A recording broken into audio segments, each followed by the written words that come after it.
Salut tout le monde, c'est Sylvain, comment allez-vous? Bien j'espère, merci pour votre fidélité, merci de me retrouver pour le tirage de la semaine du 8 au 14 avril 2024. Une semaine que je vous souhaite remplie de plein de belles surprises, c'est parti, regardez bien la carte correspondant à votre signe, mais également celle correspondant à votre ascendant et à votre signe lunaire, afin d'avoir davantage de renseignements et davantage de conseils.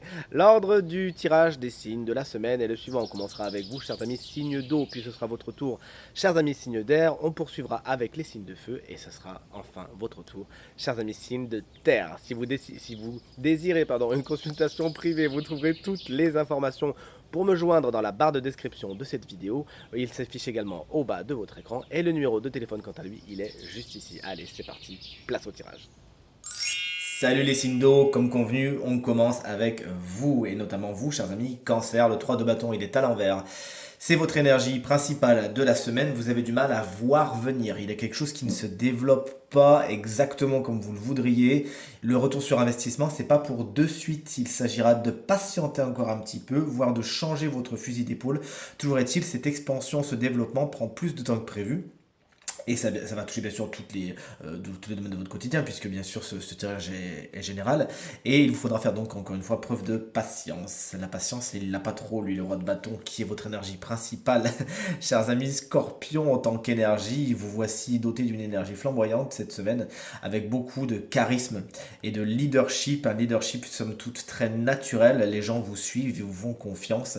Vous foncez, vous osez et vous savez justement prendre les devants. Ça peut être quelqu'un également, ce roi de bâton, 9 fois sur 10, il est signe de feu et a les qualités précédemment exprimées et saura donc bien évidemment dynamiser votre semaine et vous tirer vers le haut. Ça peut être une femme également, ne l'oublions pas, le tirage est général. Chers amis poissons, alors de deux choses l'une, il y en a certains avec ce set de coupe inversé qui s'accrochent à des illusions. Vous voulez que ça soit comme ça, vous avez envie, vous fantasmez cette relation, cette situation, mais non, ce n'est pas le cas et vous le savez très bien. Donc débarrassez-vous de vos illusions. Et pour la plupart des autres poissons, justement, cette carte, lorsqu'elle est à l'envers, elle est très bénéfique dans le sens où vous savez trier le bon grain de l'ivraie. Vous savez justement ne pas tomber dans le piège des illusions, ne pas tomber dans le piège de tout ce qui brille n'est pas d'or. Vous arrivez justement à faire confiance à votre formidable intuition afin de voir les situations telles qu'elles sont et à même aller regarder avec des rayons X à voir ce qu'il y a derrière le voile. Salut les signes d'air, comment allez-vous? Vous avez une semaine somme toute bien tonique, comme on va le voir, les cartes sont à l'envers, les cartes sont donc remplies de plein de conseils. Chers amis, Gémeaux, c'est la justice qui est à l'envers pour vous, somme toute une semaine pas spécialement équilibrée, pas spécialement dans l'harmonie, il pourrait y avoir des excès, faites attention. Cette carte également vous explique que tout ce qui est juridique, tout ce qui a rapport avec la loi, avec les contrats, je dis ça parce qu'on a un hiérophante pas loin d'ici. Ça peut être un peu problématique, il peut y avoir des annulations, des choses qui ne tournent pas vraiment à votre sens. Vous êtes invité avec cette carte justement à essayer autant que faire se peut de faire preuve de logique, de rigueur et d'objectivité dans vos décisions cette semaine afin de ne pas aller trop vite en besogne et de vous prendre un mur. Ce mur justement, chers amis, balance, attention parce que vous risquez bien de vous le prendre. Avec ce chevalier d'épée qui est à l'envers, vous foncez, mais vous foncez trop vite et sans regarder où vous allez. Vous avez tendance à faire feu de tout bois et vraiment sans écouter personne, sans écouter les conseils ni quoi que ce soit. Vous pensez que vous savez mieux que tout le monde, vous y allez. Bon, pas spécialement la meilleure idée. Ayez un plan d'attaque. C'est un super attaquant, ce chevalier d'épée. Lorsqu'il est à l'endroit, il a des super qualités. Si vous voulez vraiment embrasser ses qualités, il vous faudra juste ralentir le rythme cette semaine et avoir un plan d'attaque. Attention, parce que si c'est quelqu'un, ce chevalier d'épée, ça peut être comme vous un signe d'air, à savoir Gémeaux, Balance ou Verseau, qui aura la langue bien pendue et pourrait même être un petit peu virulent dans ses paroles. Sachez le remettre ou la remettre à sa place. Et chers amis et collègues, Verseau, c'est le hiérophante, autrement appelé le pape, qui est à l'envers cette semaine. Attention, il pourrait y avoir des désengagements, des désunions, des désofficialisations. Tout ce qui devait s'unir, bon, pour le coup, c'est pas le moment, ou sinon ça ne se fera juste pas. Attention également à qui vous donnez votre confiance cette semaine, chers amis Verseau, puisque le hiérophante est la carte du spécialiste. Et lorsqu'elle est à l'envers, c'est plutôt le spécialiste de faites ce que je dis, pas ce que je fais. Vous voyez ce que je veux dire? Donc faites attention à qui vous consultez, notamment dans le domaine de la santé, c'est mon intuition qui me le dit. Prenez plusieurs avis avant de vous lancer. Et vous êtes invité, chers amis Verseau, si vous êtes un petit peu déconnecté de votre développement personnel et de votre spiritualité, à vous y raccrocher, ça vous fera du bien et ça vous guidera un petit peu. Chers amis signes de feu, vous voici, vous voilà, notamment vous, chers amis béliers, qu'on embrasse bien fort si vous fêtez votre anniversaire cette semaine, ce qui est le cas de mon papa, figurez-vous, qui fêtera son anniversaire samedi, et que j'embrasse très fort par avance. Le valet d'épée, c'est votre énergie principale, elle est inversée. Bon, vous avez envie de vous enthousiasmer pour quelque chose, mais de toute évidence, vous ne savez pas comment faire. Il vous manque des données, ça peut même être avec le chevet d'épée, des données très numériques, très modernes. Il faut peut-être vous mettre à la page sur certaines choses. Il y a peut-être justement des choses à actualiser dans vos contrats, dans vos demandes, etc. Ça vous prend un petit peu de temps, ça vous prend un petit peu la tête, mais vous ne pouvez pas faire autrement. Attention, lorsque le valet d'épée traîne autour de vous et qu'il a son énergie un petit peu plus dark, c'est tout ce qui est les ragots, les cancans, et ça parle, et compagnie, et machin. Bon, essayez de sortir de ce panier de crabes et surtout ne l'alimentez pas et tout se passera pour le mieux. Le valet d'épée, ça peut être quelqu'un d'un peu plus jeune que vous, notamment signe d'air, Gémeaux, Balance ou Verseau, qui justement, puisque l'énergie est inversée, ne sera pas que porteur de bonnes nouvelles et ce sera plus, à mon avis, dans la zizanie qu'autre chose. Les lions, pardon, le 6 de bâton, on adore le trouver, bien évidemment, c'est une carte très solaire, tout comme vous, chers amis lions, qu'on embrasse bien fort, qui vous amène beaucoup de récompenses, c'est son message clé à cette carte, de gratitude également, on sait vous gratifier, on sait vous dire que les choses sont bien, on sait même vous le manifester, que ce soit par des paroles, que ce soit par des petits actes très sympathiques, ou même, pourquoi pas dans le travail, puisqu'on a quand même de belles opportunités à côté, par des primes, par une petite somme d'argent, que sais-je, bref, on sait vous témoigner de la gratitude cette semaine pour votre travail qui est bien fait. Si vous êtes dans les concours, etc., dans les examens, il y a aussi beaucoup de succès qui vous attend cette semaine et on s'en réjouit par avance pour vous. Et enfin, chers amis Sagittaires, vous terminez le bal des signes de feu avec une très belle carte, une de mes préférées, c'est l'As de Pentacle, qui est une très très très belle opportunité, voire plusieurs petites belles opportunités qui vous attendent cette semaine. Il s'agira de les choper au vol, de pas trop réfléchir parce que de toute façon, vous allez comprendre dans n'importe quel domaine de votre quotidien que là, ce qui est en train de passer, c'est pas sûr que ça repasse, d'accord? Donc, choper l'opportunité, c'est quelque chose qui, en plus, est une super graine, l'As de Pentacle, qui donnera des petits. Cette opportunité, elle peut également avoir très bien sûr au matériel et au financier, puisque rappelons-le, nous sommes dans les Pentacles. Il y a peut-être une bonne opportunité, de bonnes nouvelles à attendre, voire une somme d'argent, pourquoi pas, c'est ce qu'il faut vous souhaiter cette semaine, chers amis Sagittaires. Et enfin, on termine ce tirage de la semaine avec vous, chers amis, signes de terre. Alors, vous êtes comme les signes d'air, il n'y a pas de jaloux, les énergies sont toutes inversées, elles sont donc porteuses de pleines de conseils. Allez, on est dans les coupes pour commencer avec vous, chers amis. Taureau, c'est le chevalier de coupe qui est à l'envers. En tant qu'énergie, il faut vous attendre à des invitations peut-être annulées, des propositions qu'on vous fait mais qui ne vont pas jusqu'au bout, voire certaines propositions qui concrètement ne sont pas spécialement les meilleures.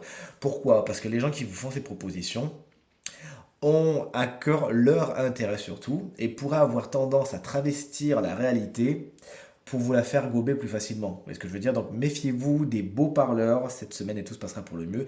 Ce chevalier de coupe, ça peut être justement un signe d'eau, c'est-à-dire cancer, scorpion ou poisson, qui aura tendance à essayer de vous la faire à l'envers en vous faisant une espèce de danse d'essai de voile, mais vous saurez ouvrir l'œil et le bon et ne pas tomber dans ce piège. Vous voici, chers amis vierges, avec le roi de coupe. Il est inversé, ce qui veut dire qu'au niveau des énergies, au niveau de votre émotionnel cette semaine, c'est un petit peu lunatique. Ça fait vraiment des montagnes russes. Vous êtes dans les hauts et les bas au niveau de l'émotionnel. Vous n'arrivez pas à vous calmer. Là, on vous conseille tout simplement de ralentir le rythme, de revenir à ici et maintenant, de ne pas vous laisser submerger par certains événements qui auront soit tendance à vous blesser, ou faire de la peine, ou à vous énerver, parce que sinon, ça 9 fois sur 10, ça va se retourner contre vous, vous pourriez vous montrer vous-même agressif, donc sachez temporiser les choses, faites de la méditation, faites quelque chose qui vous calme, qui vous temporise, et allez vous promener, allez promener votre chien, parce que je pense à mon ami Benoît d'un coup, que ça le calme énormément quand il va promener son chien. D'ailleurs, je vous embrasse tous les deux très fort, hein. Et tout se passera pour le mieux. Sur votre couple, ça peut être aussi quelqu'un, un homme ou une femme, le tirage est général, qui est signe d'eau également, c'est-à-dire cancer, scorpion ou poisson, et dont les émotions auront pris le dessus, et ne verra pas les choses très objectivement. Bon, sachant qu'on est sur les rois, on est sur les têtes les plus couronnées, si vous voulez, donc ça peut être quelqu'un qui a en plus une certaine influence sur vous. Sachez ne pas comment dire, vous laisser happer par le tourbillon de ses émotions et tout se passera pour mieux. Et enfin, on termine avec vous, chers amis Capricorne, on est avec un 7 de bâton, il est à l'envers. Alors de deux choses l'une. Cette carte va nous parler de limites. Soit vous les mettez trop, soit vous les mettez pas assez. Si vous les mettez trop, ça fait de vous quelqu'un d'un petit peu passif-agressif, voire agressif tout court. quelqu'un qui est un petit peu sur la défensive. Vous vous sentez attaqué, alors on n'est pas dans de la paranoïa non plus, mais certains Capricornes pourront s'en rapprocher. N'oublions pas qu'on est un petit peu influencé par l'énergie du roi de coupe inversé juste à côté. Donc ça peut venir de là. Hein. Également, si vous ne les mettez pas assez, donc si vous ne les mettez pas assez les limites, c'est que vous vous laissez un petit peu marcher dessus. Hein. Vous êtes trop dans les concessions, vous êtes trop dans je veux faire plaisir aux autres et vous ne pensez pas assez à vous. Et bien évidemment, que ce soit si vous les mettez trop ou pas assez, le conseil est de trouver la juste limite. Vous l'aurez compris, sur mes Capricornes. Faites-vous respecter, mais tout en vous montrant bienveillant. Et faites-vous respecter sans vous laisser marcher dessus. Et tout se passera pour le mieux. En tout cas, c'est ce qu'on vous souhaite. Et voici venu enfin le moment de découvrir le signe chance de la semaine qui bénéficiera d'une petite guidance supplémentaire. Je vous cache pas que je suis un petit peu content quand même puisque c'est vous, chers amis Verseau, et moi je suis Verseau, donc justement ça va me parler. Mais si donc vous êtes aussi ascendant Verseau ou si vous avez le Verseau en signe lunaire, cette guidance va vous conseiller. Allez, on reste dans les esprits des animaux. Et cette semaine, on a le vautour, qui est le recycleur du règne animal, vous le savez, qui vous invite dans un premier temps, vous aussi, à penser à tout ce qui est dans un côté vraiment très concret, à être vraiment dans le recyclage cette semaine, dans les bonnes actions à ce niveau-là, de faire attention à ce que vous faites, à prendre conscience de certaines de vos actions qui pourraient avoir des impacts pas spécialement positifs sur votre environnement proche, déjà le vôtre tout proche, et l'environnement bien évidemment dans son grand dessin. Mais d'une façon plus abstraite, cette carte vous invite justement à faire la part belle aux émotions, aux situations peut-être un peu compliquées qui viennent de passer et d'en faire quelque chose. Justement, ne les laissez pas lettre morte, ces situations qui vous ont peut-être blessé, qui sont certes derrière maintenant, mais elles ont quelque chose à faire. Si justement vous les plantez au bon endroit, c'est très métaphorique, hein, ça donnera de belles fleurs. Et c'est ça que le vautour veut vous faire comprendre cette semaine. Les situations qui ont été un peu toxiques, mais qui vous ont vraiment servi de leçon, cette semaine, c'est le moment justement de les planter, de les intégrer en profondeur, afin que justement elles donnent quelque chose de neuf et fassent de vous la version 2.0 du Verseau que vous êtes et que j'embrasse bien fort. Tirage terminé, j'espère qu'il résonnera avec un maximum d'entre vous et vous permettra de passer la semaine la plus positive possible. C'est tout ce que je vous souhaite. Merci infiniment pour vos encouragements, vos partages et vos commentaires qui me vont droit au cœur et me touchent toujours autant semaine après semaine. Je vous embrasse bien fort. Je vous souhaite encore une fois une très belle semaine et je vous dis à très bientôt. Salut!